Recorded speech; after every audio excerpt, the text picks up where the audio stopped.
Good evening. I'm Jeff Bennett. And I'm Amna Nawaz. On the NewsHour tonight, hundreds are killed when a London-bound plane crashes shortly after takeoff in India. As protests against immigration raids continue, California goes to court to challenge President Trump's deployment of the National Guard. And we travel to Kenya to see how the Trump administration's cuts to foreign aid are hampering the fight against HIV. USAID infrastructure that was working behind the scene, supporting the country, supporting our facilities, was and has been very crucial.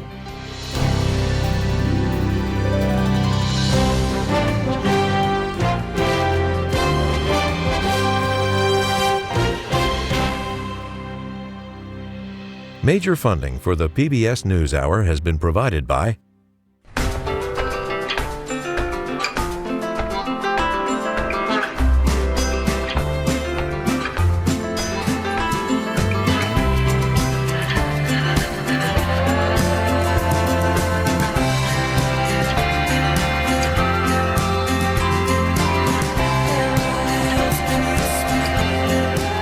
moving our economy for 160 years. BNSF, the engine that connects us. A successful business owner sells his company and restores his father's historic jazz club with his son. A Raymond James financial advisor gets to know you, your passions, and the way you bring people together. Life well planned. and friends of the NewsHour, including Robert S. Kaplan and Wendy J. Selden through the Raymond James Charitable Endowment Fund.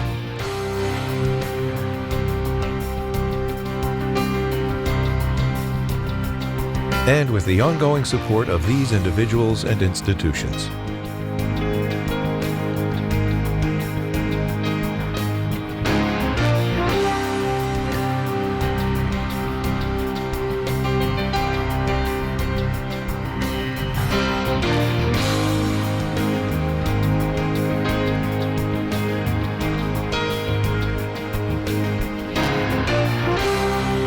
This program was made possible by the Corporation for Public Broadcasting and by contributions to your PBS station from viewers like you. Thank you.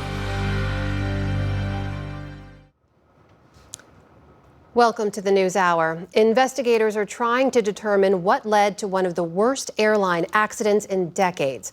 More than 240 people died today after a London-bound Air India flight crashed just moments after takeoff. All but one of the 242 people on board reportedly perished. And authorities are trying to determine how many other people were killed on the ground when the plane crashed into a building in the city of Ahmedabad in western India. As John Yang reports, it was the first fatal accident with a Boeing 787 Dreamliner. A warning, this report contains graphic video. It all happened in less than a minute. Air India Flight 171 took off at 1:39 p.m. local time, bound for London. On board, 242 passengers and crew. It climbed to just 625 feet and then started sinking. Within moments, the Boeing 787 Dreamliner crashed just outside the airport perimeter, hitting a hostel for medical students. Videos from the site show the plane's tail jutting out from the building. My daughter's father-in-law, his name is Vardi Chand, was on the flight. I dropped him to the airport and came home when we got the message that the plane had crashed. Another video shows the plane's slow descent, as if it was landing. Indian officials said the pilot issued a Mayday call, the international distress signal, but the flight crew didn't respond to subsequent calls from air traffic controllers. Within seconds, a fireball and thick black smoke. Air India CEO Campbell Wilson. I know that there are many questions, and at this stage, I will not be able to answer all of them. The investigations will take time, but anything we can do now, we are doing. Miraculously, passenger Ramesh Vishwaskumar walked out alive, the sole survivor. He was assigned seat 11A next to one of the main exit doors. It said he jumped off the plane. Of the 241 others on board who perished, there were 169 Indians, 52 British, 7 Portuguese, and 1 Canadian. Among them, 22-year-old Gathoi Sharma, a flight attendant. her family in Manipur in northeast India inconsolable.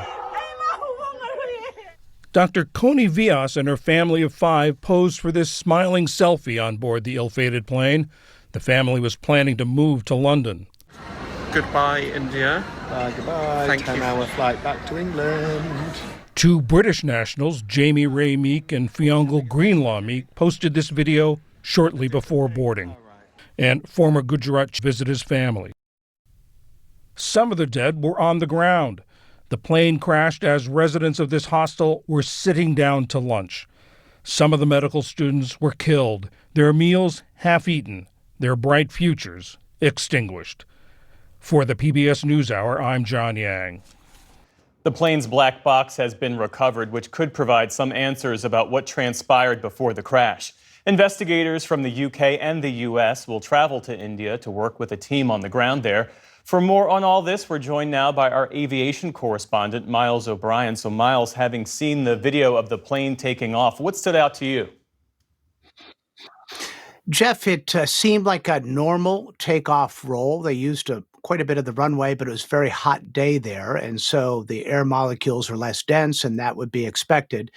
It climbed out, as you might expect, and then at the point you would imagine the landing gear being stowed away to continue the climb, things stopped moving and progressing. The ascent settled down, leveled off, and then slowly but surely it went into the ground, apparently an aerodynamic stall. So either this aircraft lost thrust and could not continue its climb, or it lost lift. And one of the things that strikes me is why the landing gear was still down as it went down. It should have been stowed by that point. And if you look at the trailing edge of the wing, and look at where those flaps are, those aerodynamic surfaces which are extended during the takeoff and landing phases of flight, slower portions of flight to provide more lift, does not appear they were deployed. So some sort of misconfiguration here, perhaps, some sort of loss of thrust, or maybe some combination of that, Jeff. Might those questions be answered by the black box, which was recovered? I think almost 100% likely, Jeff, that the black box, both of them, will shed light and give us an idea of what happened here. There are literally thousands of streams of telemetry captured by the solid-state black box on a Boeing 787 advanced airliner that it is.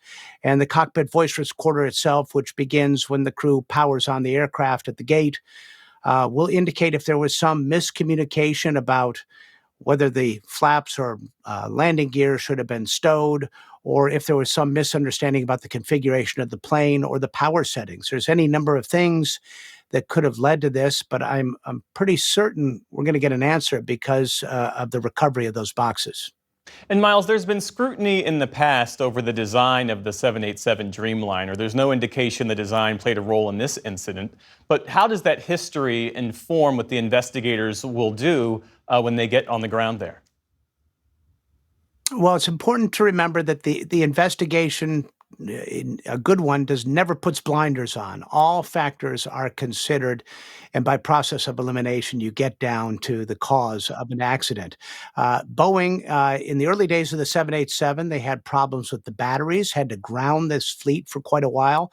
But it's had a sterling record ever since. No crashes, no fatalities.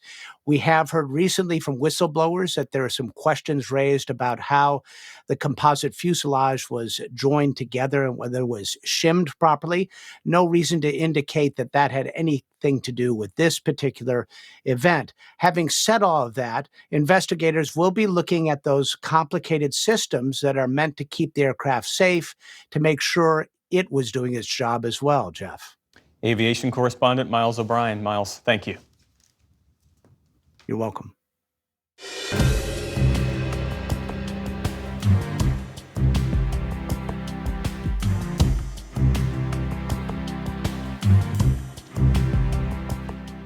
Protests are continuing across the country, as are the immigration raids that have sparked the demonstrations. But with parts of Los Angeles under curfew, the city has been quieter for a second straight night. As many as 700 U.S. Marines could also be on the streets by this evening, joining thousands of National Guard troops. Anger did boil over, meanwhile, in a dramatic confrontation today when a California senator was handcuffed while interrupting a press conference about ICE's conduct. Special correspondent Marcia Biggs reports from Los Angeles. Outside of Los Angeles last night, a community came together to relay a message. No ICE! No ICE!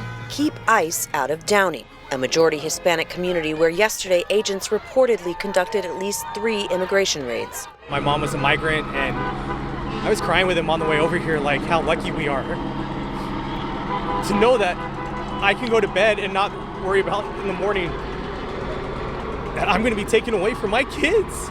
This is Downey Memorial Christian Church, and we are not okay with you being on our property. Reverend Tanya Lopez captured this video of one arrest, which spilled into her church's parking lot. They didn't allow him to identify himself. They just grabbed him. We spoke with Lopez and Downey resident Paulina Alcala, who first spotted the confrontation.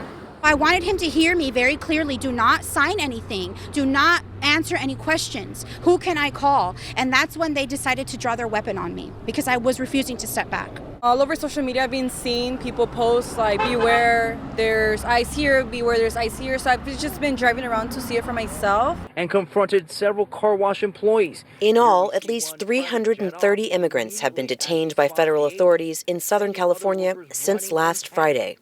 You should be ashamed coming into our communities! Everybody is in shock. We never could have imagined that this would come literally to our doorsteps. In downtown LA, during the second night of a curfew, police arrested dozens of protesters, and 2 officers were injured. Across the country, protests against immigration raids also continued from New York City to Seattle to San Antonio, where hundreds marched in a largely peaceful demonstration. In Spokane, Washington, police sent pepper balls and smoke grenades into the crowd to disperse protesters, and the mayor instituted a curfew. Today, California officials were in federal court for a hearing in their lawsuit against the Trump administration over its decision to send National Guard troops and Marines to the state, despite the objection of Governor Gavin Newsom. President Trump disparaged protesters and took credit for things being more calm in L.A. Now, these are bad people. If we didn't go, Los Angeles right now would be on fire. It would be a disaster. And we stopped it. And last night was very good. Nobody showed up. You know why they didn't show up? Because we were there. And in an online post, Trump acknowledged that deportations had been hard on the hotel and agricultural industries, saying, "This is not good. We must protect our farmers. But get the criminals out of the USA. Changes are coming." At a press conference today, Department of Homeland Security Secretary Kristi Noem doubled down on ICE's approach. The Department of Homeland Security and the officers and the agencies and the departments and the military people that are working on this operation will continue to sustain and increase our operations in this city. We are not going away. While Noem was speaking, she was interrupted by California Democratic Senator Alex Padilla. Padilla was forcibly removed, brought to the ground, and handcuffed, but was eventually released. If this is how the Department of Homeland Security responds to a senator with a question, you can only imagine what they're doing to farm workers, to cooks, to day laborers out in the Los Angeles community and throughout California and throughout the country. Today, several Democratic governors testified before the House Oversight Committee about so-called sanctuary policies that limit cooperation with federal immigration authorities. Do you know who Raymond Rojas Basilio is? I just want to say this. These crimes are horrific. Because of your sanctuary state policies. In all of these cases, we would work with ICE to remove them. You did not in this case. They are walking on the streets because of your policies and your executive order that you signed 3 times. Now, Raymond Rojas Basilio, do you know who that is? I'm telling you this. I will explain to you the policies of New York. We cooperate with, I know you're just trying to. You do not. Specifically, ICE was told not to detain this individual, and he burned a woman alive on the New York subways in Kathy Hochul's New York. Back in Los Angeles, advocates like Giovanni Garcia are on high alert. when you're talking to someone and you out of nowhere an ICE raid occurs, it happens so quick that when you least expect it, it's like, oh, it's like they already have you, you know? This morning, he handed out cards informing people of their rights if approached by immigration officials. But where he says there normally be lots of people looking for work or selling things on the street, when I see someone, there were only a few. To me, when I see people that are still out here, even after what occurred yesterday, that just goes to show that, like, you know, even though they're fearful, they also need to make a living. You know, these are people who have families that are waiting for them, you know, to eat dinner or what have you. And they're relying on whatever work they have for the day to make ends meet, that being food, rent. Reina Chavez can't afford not to work. She's been in the U.S. since 1988 and says she has legal documents, but that doesn't make her any less fearful. We're all afraid because they don't respect us. They don't tell us anything or show us documents or say, I'm going to check you out, I'm going to see. No, they first put those things on us and then take us away. As protests intensify across the country, so does the uncertainty in the communities bearing the brunt of this crackdown. For the PBS NewsHour, I'm Marcia Biggs in Los Angeles.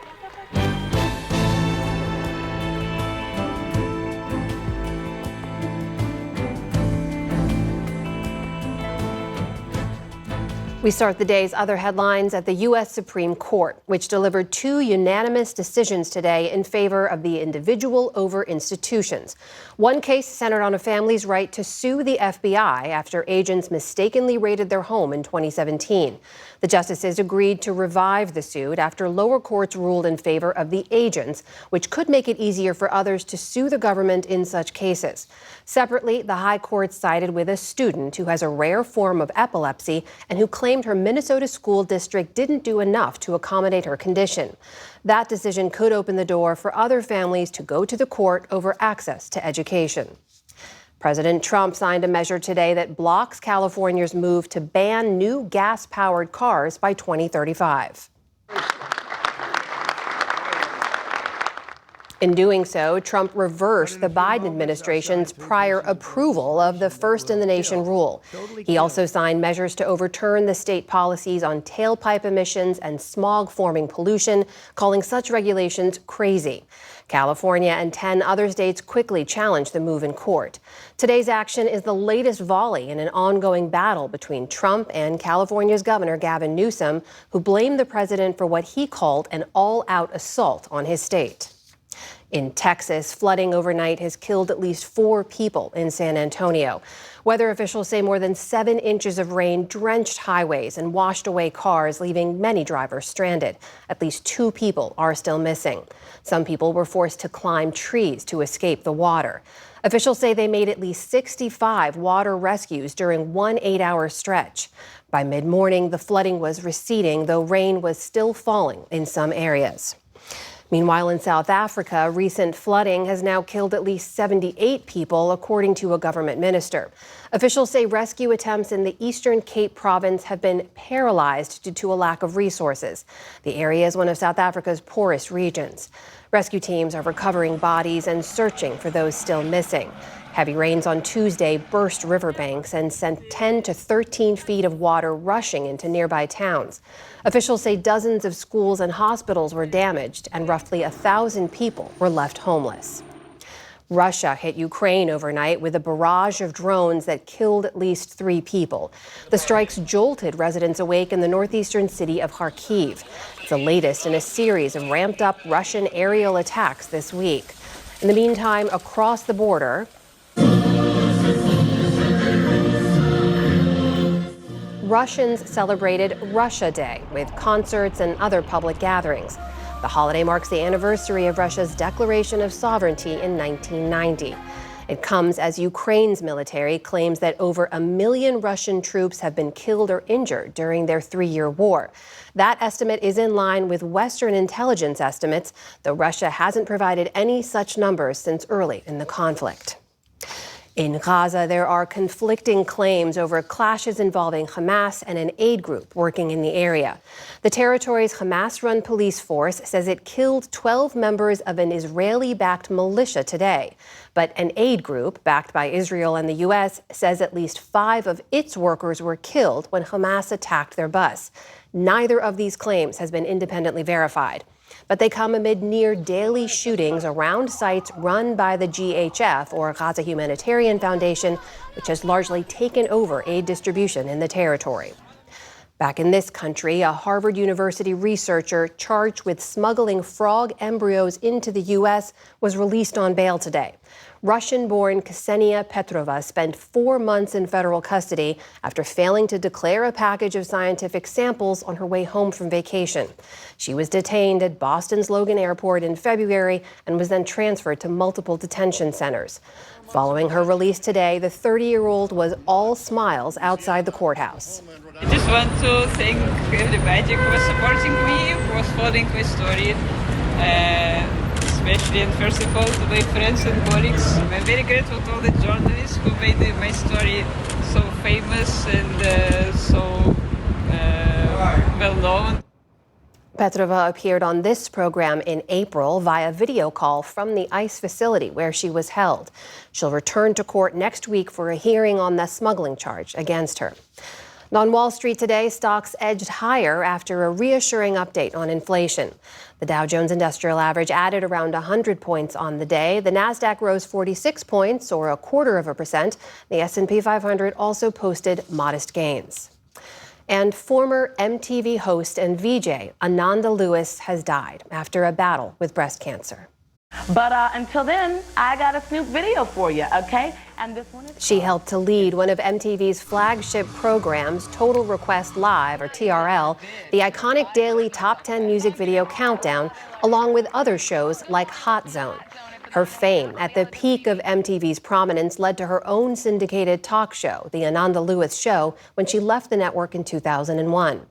Lewis revealed her cancer diagnosis in 2020, saying that she had long avoided mammograms due to a fear of radiation exposure. She then used her platform to urge women to get screened. Ananda Lewis was just 52 years old. Still to come on the NewsHour, the U.S. House approves a bill that cuts funding for public broadcasting and foreign aid. The State Department orders some staff and families to leave the Middle East in a sign of heightened tensions with Iran. And San Antonio's mayor discusses the widespread protests against immigration raids. This is the PBS NewsHour from the David M. Rubenstein Studio at WETA in Washington, and in the West from the Walter Cronkite School of Journalism at Arizona State University. Members of Congress have been quick to react to news from across the country that one of their own, California Senator Alex Padilla, was forcibly removed from Homeland Security Secretary Kristi Noem's press conference this afternoon.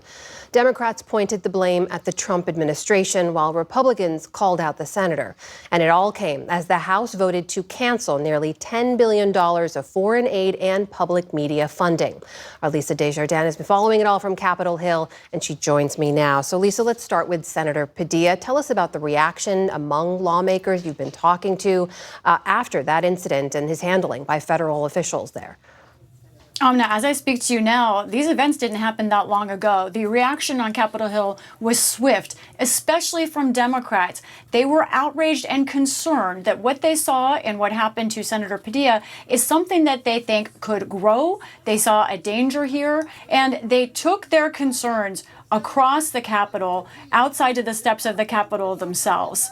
Now, on the steps of the Capitol, in this impromptu news conference that gathered more and more lawmakers as time went on, Democratic members said they want an investigation of what happened here. Then later on, another impromptu event, the Congressional Hispanic Caucus, you see, marched across the Capitol to the office of Senate Republican leader and the leader of the Senate, John Thune. There they were inside meeting with Thune's staff. I was there for that meeting, where one by one they expressed concerns, in fact saying later on that they believe Senator Padilla was assaulted. Anyone that's reasonable and sees the video will understand that Senator Padilla was not aggressive. he held his hands up and he identified himself, and all he wanted to do was make a statement or ask a question. And he got thrown into the ground and cuffed. Democrats say this behavior is something that they think could expand, that it shows that the Department of Homeland Security, in their opinion, is out of line with the law. When I asked who they think should be charged with an assault, if they see an assault here, they didn't answer that directly, but they think that Noem herself and the agency are responsible here. So, Lisa, Democrats clearly worried about the use of force. What about Republicans? What are you hearing from Republican leaders on this? It's a complete 180. They think that Senator Padilla was inappropriate in how he interrupted the news conference, that he was shouting, that it was behavior unbecoming a senator or any U.S. lawmaker. And when the Speaker of the House, Mike Johnson, was asked about this as this was all unfolding, and he did say that he thinks that Senator Padilla was in the wrong. I think there needs to be a message sent by the body as a whole that that is not what we are going to do. That's not how we're going to act. We're not going to have branches fighting physically and having senators charging cabinet secretaries. We got to do better, and I hope that we will. Now, the video doesn't indicate, I think, that the senator was charging the cabinet secretary so much as he clearly was trying to ask a question, and there was an interaction between him and ICE agents. But what Speaker Johnson was saying there is that the senator was in the wrong, and he opened the idea that perhaps the Senate needs to consider a censure. Now, we're waiting for Senate leader John Thune to have a statement himself. Obviously, this is a temperature rise here at the Capitol, as we have also seen around the country. Lisa, let's turn now to that House vote. I know you were tracking to claw back funding for foreign aid and also for public media. There was a dramatic back and forth, but it did ultimately pass. Tell us what happened. What a dramatic vote. Republicans were losing this vote in the House chamber, and I sat there and I watched as Speaker Johnson turned around 2 Republican votes so that they were able to put through this package of immediate budget cuts in the House. Let's look at exactly what's on the table in these budget cuts. A reminder, it's $9.4 billion, a small sliver of the federal budget, but that would include mostly foreign aid money. Among that, $400 million for HIV prevention and treatment around the world. In addition, it would eliminate public broadcasting funding for the next 2 years, and 15% cut for PBS, as well as a 1% cut for NPR. Now, PBS did have a response in a statement about what these cuts would mean here. The statement reads, if these are finalized by the Senate, it will have a devastating effect on PBS and local member stations, particularly in smaller and rural stations. And that was the concern of those Republicans who voted no, Amna. I am told that one who switched his vote, Don Bacon, switched his vote because he was guaranteed by House leadership that this PBS money would be restored in the fall. There are many who are skeptic that that will actually happen. And Lisa, what are the expectations for the bill in the Senate? That's right. This is going to be a battle in the Senate. It is possible that these cuts are blocked there. There is concern for PBS and also that HIV money there as well. We will watch it closely. Lisa Desjardins on Capitol Hill for us tonight. Lisa, thank you. You're welcome.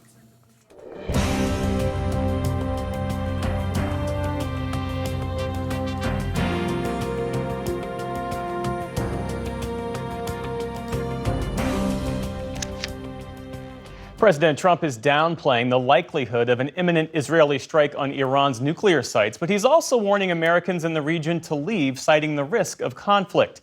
His comments follow a vote by the UN nuclear watchdog declaring Iran in violation of its non-proliferation commitments. Here's what the president said earlier today. Well, I don't want to say imminent, but it looks like it's something that could very well happen. Look, it's very simple, not complicated. Iran cannot have a nuclear weapon. Other than that, I want them to be successful. I want them to be tremendous. We'll help them be successful. We'll trade with them. We'll do whatever is necessary. I want to have an agreement with Iran. We're fairly close to an agreement. As long as I think there is an agreement, I don't want them going in because I think I would blow it. Might help it, actually, but it also could blow it. There's a chance of massive conflict. We have a lot of American people in this area, and I said, we got to tell them to get out, because something could happen soon. For Insight, we turn now to David Sanger, New York Times White House and national security correspondent. Thank you for being with us. So based on your reporting, what indicators point to this being a near-term decision for Israel, and what should we make of the contradictory signals coming from the White House? Well, thanks for having me on. So the Israelis have been threatening for months now to take military action because Prime Minister Benjamin Netanyahu believes this is a unique moment of vulnerability for the Iranians. Israel knocked out many of their air defenses back in October during those missile exchanges, you may recall. Obviously, Hamas and Hezbollah are no longer in a position to respond to any kind of attack on Iran by taking it out on Israel. So the position that the Israeli government has taken is you'll never have a chance like this again, and that the Iranians will rebuild. President Trump has been saying, look, let's give diplomacy one last chance here. And his special envoy, Steve Witkoff, turned in a proposal to the Iranians a few weeks ago that would have gradually weaned them of their own enrichment of uranium and turned all of this over to an international consortium that Iran would be a member of, but it wouldn't be producing on Iranian soil. And the Iranians rejected that. And so now the question is, what are the Israelis doing? Are they really about to attack? Or are they creating a condition that will allow Mr. Witkoff to go back on Sunday and say, look, you're going to give this up diplomatically or you're going to lose it militarily? Well, if Israel acts unilaterally, what's the risk that U.S. military forces in the region get drawn into this conflict? Very high. Almost every time there has been modeling of what happens, even if Israel goes at this alone, it usually comes out with the U.S. getting involved, either because the Iranians attack U.S. bases in the region, which they have threatened to do in this case, or because they attack Israel and the United States steps in to defend its ally. I don't think President Trump wants to go do that. And one of the differences between this and the Iran crises of a decade ago is that the Arab states also want to keep the region pretty peaceful right now and don't view the Iranian nuclear threat as quite as imminent or actually focused on them. But the fact of the matter is that if you just read the International Atomic Energy Agency reports, Iran now has the fuel to make about 10 nuclear weapons, and they would get the fuel together in fairly short order, a matter of weeks. It could take months or a year to actually fabricate that into a working weapon. Well, in the context of past Middle East crises, how significant is this moment? It's a pretty significant one, but do remember that Prime Minister Netanyahu has gone right to the edge of attacking Iran and its facilities several times before and always pulled back. Now, the conditions, the strategic conditions, as I said, are very different. And his political base is very different here. He's on pretty thin ice with his own coalition right now, and this might be a way of sort of unifying them. On the other hand, if he goes in without American support on the initial attack, there's a limited amount of damage he could do to the Iranian nuclear facilities. The ones that are deep underground, half a mile or so, in a mountain called Fordo, the Israelis probably cannot reach. And so then the question is, if you've only set them back a year and a half, 2 years, is it worth the enormous risk of triggering another regional war? David Sanger, thank you so much for bringing some context and clarity to this. We appreciate it. Thank you.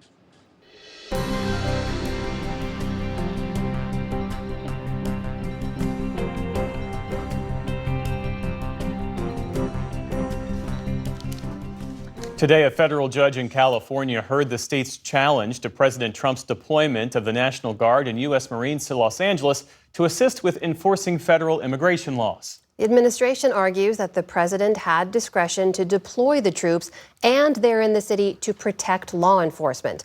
Meanwhile, California Governor Gavin Newsom, who filed the temporary restraining order earlier this week, has said the White House's actions are a, quote, power grab that violates the U.S. Constitution. Joining me now to discuss this further is Liza Goitein. She's Senior Director at the Brennan Center for Justice's Liberty and National Security Program. Liza, welcome back to the program, and thanks for joining us. Let's start with this legal fight now over the federal deployment of troops in response to those protests against immigration raid. Walk us through the administration's legal main argument here. How are they justifying the deployment of those troops? So the administration is relying on an obscure statute that has actually never before been used as a standalone authority to quell civil unrest. That's a law that requires, in order to quell civil unrest, that there be a rebellion against government authority, or that it be impossible for the president to execute the law without deploying the military. Now, those conditions don't really seem to have been met here, but what the government is arguing is that the court cannot review whether the president's findings were correct or not. That as long as the president says that there was a rebellion, there was a rebellion. So that's really the main argument. The government is also claiming a vast inherent constitutional authority to deploy federal troops to protect federal property and functions. This is a long-standing executive branch theory, but it really hasn't been tested in the courts yet. And in challenging that federal deployment of troops, we saw in Governor Newsom's lawsuit the claim that the administration didn't have the authority to federalize the National Guard without the state's consent. He claims they violated the 10th Amendment.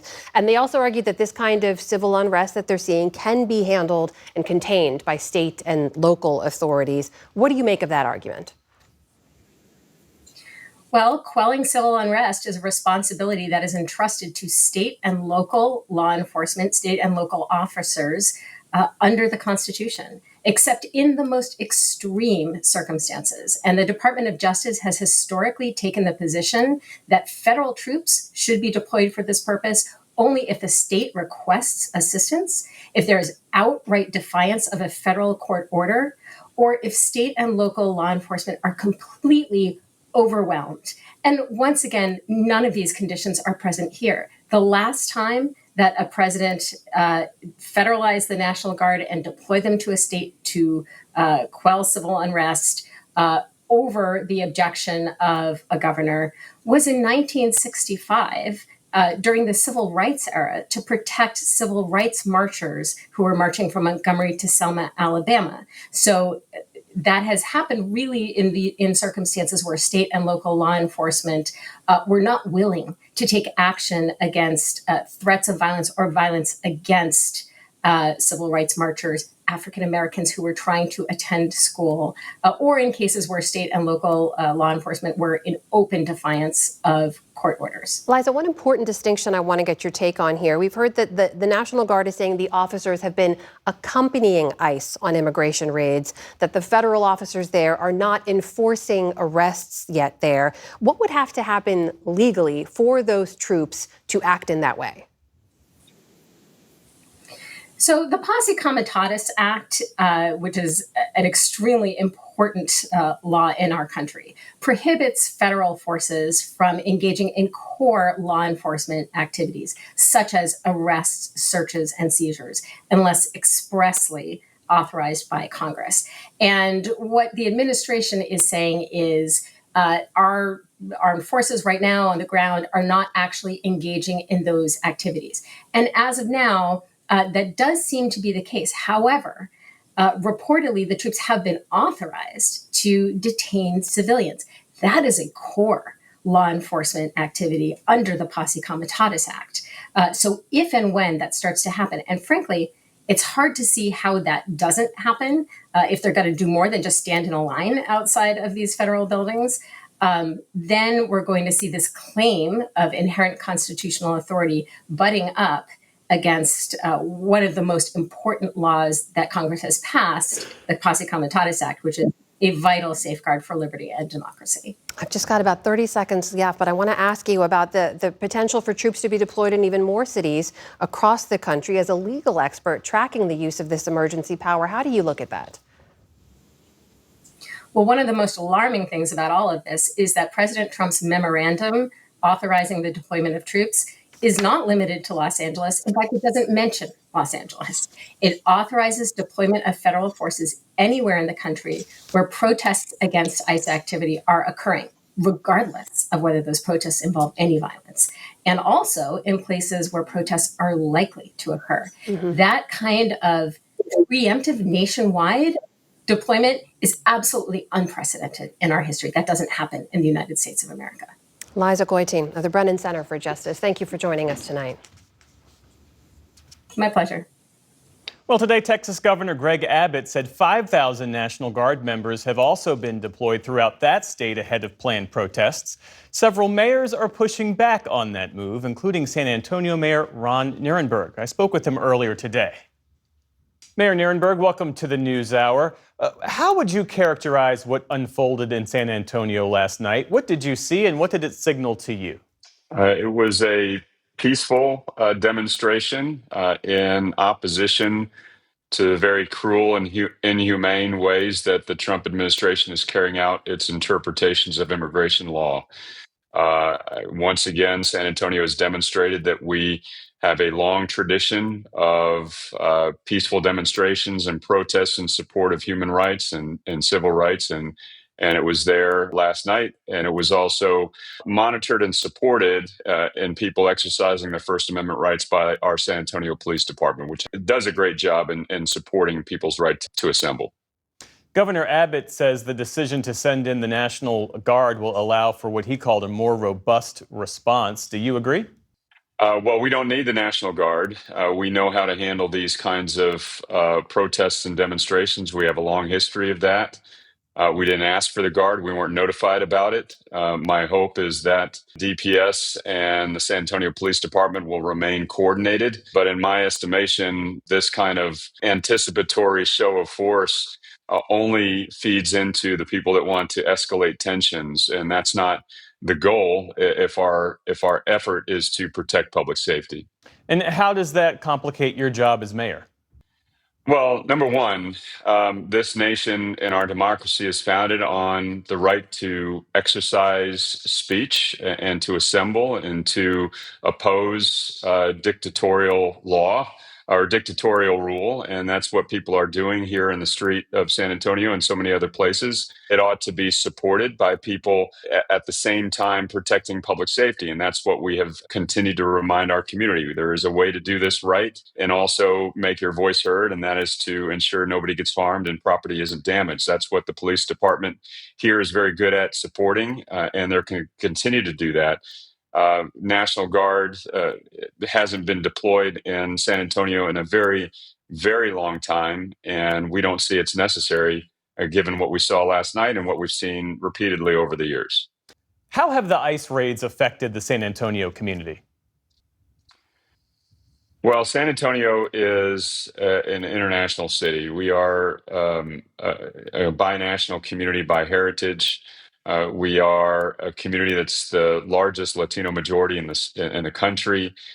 And so we treat people with dignity and respect and compassion, and that goes for immigrants too. And so the kind of really cruel and inhumane approach to immigration policy that you've seen from the Trump administration really rips at the fabric of families here. And that's why you're seeing the resistance and the opposition out in the street. We stand up for our neighbors. We stand up for the people that, we work with and go to school with and who fight our battles in the military for us. And that's going to continue. It's making people very angry. It's making people who have, immigrated here fearful. And that rips away the fabric and social cohesion that is an earmark of the San Antonio community. That's why people are upset. That's why I frankly agree with their anger. And that's why we need to peacefully assemble and oppose these kind of inhumane laws and try to bring some reason back into our lawmakers. Ron Nirenberg, the mayor of San Antonio, thank you for joining us this evening. We appreciate it. Thanks for having me, Jeff.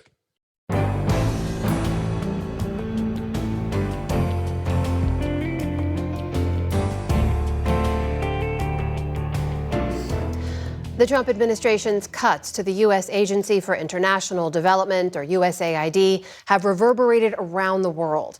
The agency, which operated in over 100 nations and employed thousands of people, has been virtually eliminated. In partnership with the Pulitzer Center, William Brangham has been working on a series about USAID, and he joins us now. William, good to see you. Hi. So this is a huge agency we're talking about, spent roughly $40 billion in taxpayer funds every year. It's a big arm of American foreign policy. Tell us about what you've been reporting on. The big picture here is that USAID's goal, and this has been the bipartisan goal since its inception, is that this is in some ways an expression of America's moral obligation. We're a superpower, we are on the global stage, and we ought to help people in need. But it's also served the secondary national security role, a very specific one, that this is soft power at its best. It's burnished America's image with people all over the world. It has helped keep an eye on infectious diseases and deal with climate crises. It has, supporters say, tamped down drug trafficking and violent extremism, basically stopping threats before they come to America. That's the big picture. But producer Molly Knight Raskin and I wanted to look very specifically at what USAID's work means for some very specific and vulnerable communities. So tonight's report is from Kenya. Tell us more about that, what the focus is. Tonight's focus is on HIV and AIDS, and Kenya has been doing a pretty good job thus far tamping down that virus, and USAID has played a very big part in that. When that support goes away, I mean, there have been a lot of projections, we've reported on them, about the number of deaths that might occur. And frankly, it's still too early to really know. I mean, all of our reporting shows that, yes, people are dying and will continue to do so. But we wanted to give a very sort of close-up, personal look at what HIV care and prevention really looks like. It's a lot more than just giving people medication. And we wanted to give people, basically viewers, a sense of what that taxpayer money is going to do, and more importantly, what happens when that support vanishes. Victor Thomas is alive today, thanks in large part to USAID. The 13-year-old has been HIV positive since he was born. He and his brother Kevin both got the virus from their mother. Without regular antiretroviral treatment, most kids won't make it past 5. Victor lives in this small tin-roofed home. There's no electricity or plumbing. It sits on the edge of Mombasa, a city on the coast of Kenya. He lives with his mom, Sarah, and his other siblings. Sarah has struggled with her own HIV status. Even though the virus is prevalent here, the stigma surrounding it feeds denial and often keeps people away from treatment. It was not easy for her to accept that 2 kids on medication, they have to take the medication. What was she going to tell the kids when they grow up? What was she going to tell the other kids?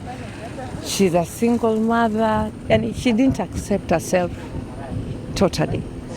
Eunice Achingachola was an HIV health worker for a local NGO in Mombasa until the Trump administration ended USAID's work and she lost her job. Eunice had been caring for Sarah and her 2 boys for years. When they would struggle to take their life-saving HIV medications, she would visit them daily. Victor knows what the medication is for, and he understands he's taking it because he's sick. In the past, he had difficulty taking them. We've been supporting these families, and they accept their status. They stop the stigma part of it, the denial part of it, and then they start living positively. So that has been their work. This program, run by an NGO called USAID Tujategemee, is focused on helping thousands of orphans and vulnerable kids in Kenya. It provided not just free HIV testing and medication for the Thomases, but travel costs to the clinic. It offered Sarah job training so she could start a food vending business. That income paid for her children to go to school and helped feed them. But nearly all that work is over. Multiple sources have confirmed to CBS News that all USAID overseas missions will be shut down. The administration would cut 83% of USAID's programs and fold the rest into the State Department. In March, Secretary of State Marco Rubio announced the cancellation of almost all of USAID's work, writing that the money spent, quote, did not serve and in some cases even harmed the core national interests of the United States. The immediate reaction was shock, and we couldn't understand the logic to it. Jeffrey Okoro runs CFK Africa, a large nonprofit in Nairobi that provides HIV care and many other services in Kibera, the poorest, densest neighborhood in Kenya with alarmingly high rates of HIV. It too lost critical support from USAID. the consequences are, felt right now across the country and even across Africa. We know of people who've lost their lives. We know of vital programs providing food assistance and support that have stopped. Back at the Thomases' home, during this period when Tuja Tegeme's work had been stopped, Victor's brother Kevin contracted tuberculosis. TB is endemic in Kenya, and it's the leading cause of death for people with HIV. Last month, 11-year-old Kevin died at home. Losing his brother was a terrible blow for Victor, and he wanted to give up his own fight. Victor also said that there's no need of taking medication because if my brother could leave me, and that was the only person I was close to, so he felt that no need for medication. Do you think that cases will start to go up given these cuts? Absolutely. Absolutely. This USAID official would talk with us only if we concealed her identity. The Trump administration has warned staff not to communicate with the press, and she's worried about retaliation. When I came to work for USAID, it was the first time that I felt really, truly proud. What we were doing was the best of American generosity, the best of who the American people are. And now what I feel is deep, deep shame. Secretary Rubio issued waivers for USAID to continue so-called life-saving work, which included HIV drug distribution through PEPFAR, which is the U.S. government's decades-old initiative to combat AIDS. But multiple sources told the NewsHour that the waivers and stop work orders have been so confusing and contradictory that many life-saving programs have ground to a halt. Secretary Rubio has also said that reports that people have died because of these cuts are, quote, lies. We have had reports from partners of people who have died. We have had reports of new infections. I think what we're seeing right now is only the tip of the iceberg in terms of the impact. That is, people are off their treatment for 3 months, 6 months, a year. That's when we'll really see the deaths start to escalate.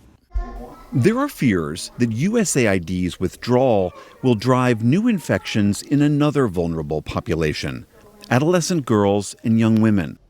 The same Tuja Tegeme NGO ran a highly successful program called DREAMS to address the risk factors that make young women here twice as likely to get HIV as young men. The DREAMS program supported our mental health, trained us in life skills, created awareness about harassment and sexual violence, taught us how to use condoms to prevent HIV and unplanned pregnancies, and taught us that, as women, we have rights. Virtually all of the more than 66,000 girls who went through DREAMS remained HIV-free during their 3-year enrollment. But now the program's been cut, the staff laid off, and the women are living on donations in this cramped and crowded shelter. They told us they're feeling hopeless, and several mentioned that some are already turning to sex work to support themselves. Across Kenya, USAID was operating 149 different programs. Of these, only 30 remain. In Kenya, in particular, there was a plan that the government of Kenya would fully own and manage the HIV response by 2030. It was a really good, solid 5-year plan. Like, okay, we're going to hand this over, by 2030, not Thursday. Kenya and other African countries have made great strides in containing HIV care and treatment. USAID infrastructure that was working behind the scene, supporting the country, supporting our facilities, was and has been very crucial. And all that, is just gone. At the Thomases' home, even though they've been let go, Eunice and her colleague are still trying to help the Thomas family. They said Victor seemed a bit sicker than when they'd last seen him. He's now dropped out of school because Sarah's food vending business dried up and she can't pay the fees. While she can still get her antiretrovirals from the clinic, with no transport, it's now over an hour away. My next refill is in July. However, because I can't afford a ride to the clinic, sometimes I delay picking up my medications. No one explained to me why the U.S. cut support. I just heard that Trump had stopped funding for other countries. I feel like I'm just waiting to die. This is Victor's medication. Sarah and Victor have about a month's worth of pills left. They hope, somehow, they'll continue to find the way and the will to get their medications and to stay alive. For the PBS NewsHour, I'm William Brangham in Mombasa, Kenya.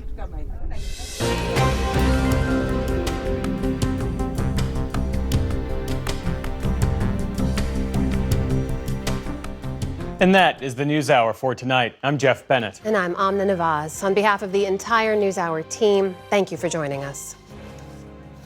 Major funding for the PBS NewsHour has been provided by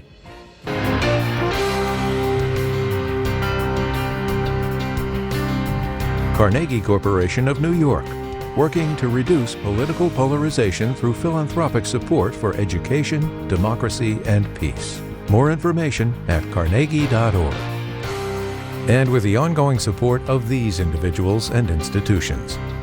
And friends of the NewsHour, including Leonard and Norma Chlorfine, and the Judy and Peter Bloom Kovler Foundation.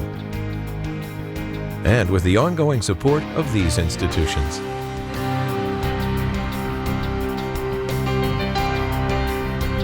And friends of the NewsHour.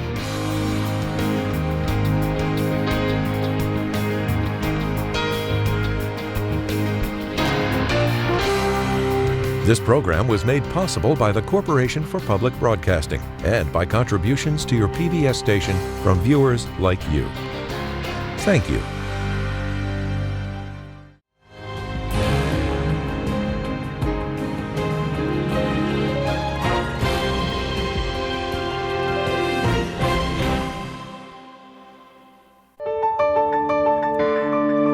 You're watching PBS.